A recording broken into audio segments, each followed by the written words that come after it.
It makes sense to some extent because we're talking about three of the candidates who are, ranked lower in the polls thus far. So I would think it's Yeah. nerve wracking to be in that setting.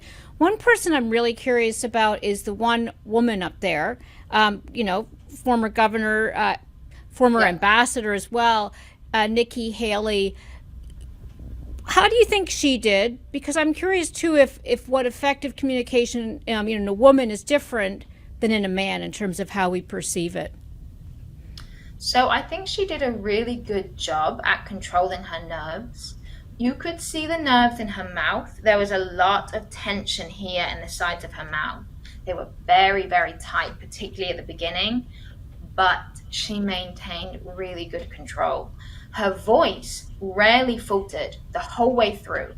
And she's a very good comparison between her and Ramaswamy Mm. because she didn't show big gestures.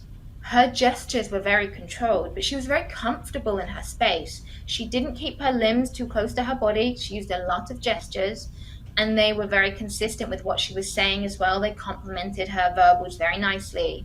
And she seemed very natural. And that was a kind of like a quiet confidence. Hmm. Whereas with Ramaswamy, you see this big, bold confidence. He was having fun on stage. He was very comfortable, but he slipped almost into dominance where you're very big. And at one point, he was so wide that the camera had to switch to a wide lens, and he was reaching over, almost touching Haley.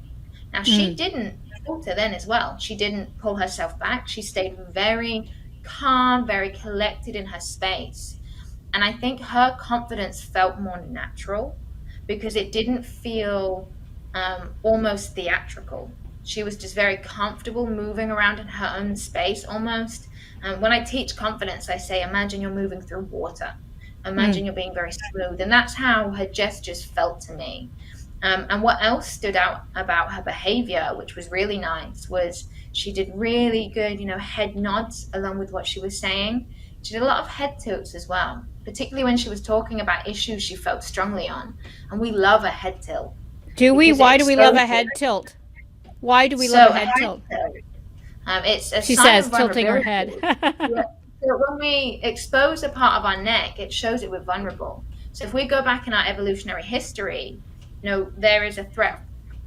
Neck is a very vulnerable part. So if we Mm. show our neck, we're showing that we're vulnerable. Now we look at the research and we can see that even, young children and infants, they're really drawn to this head tilt. We like to look at it and it makes us feel comfortable. She did a really good job at doing that when she was talking about points that she was obviously very passionate about.